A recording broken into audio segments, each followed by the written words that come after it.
Magandang umaga sa inyong lahat. Ito ang mga nagabagang balita.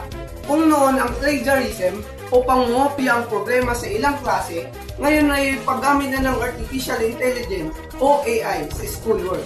Ang pinangangambahan lang ng mga teachers ay nag-aalala sila dahil sa paggamit ng mga estudyante ng AI upang gumawa ng mga schoolwork. Natatakot sila na wala nang natututunan ng kanilang mga estudyante at puputulin ko po muna kayo. Hanggang diyan muna po kami at magbabalik po kami pagkatapos ng maiking break na ito.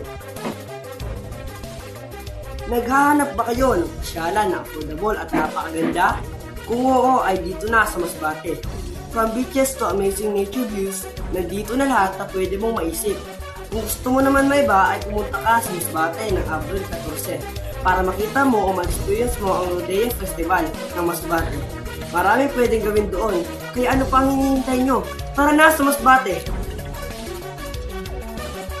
Hinimok ni Senador Francis Tolentino ang sektor ng edukasyon na ibalik ang pagtutok sa mga paaralang pang-agrikultura upang maisama ang mga kabataan sa pagpapalakas ng sektor ng agrikultura, pangisdaan at aquaculture.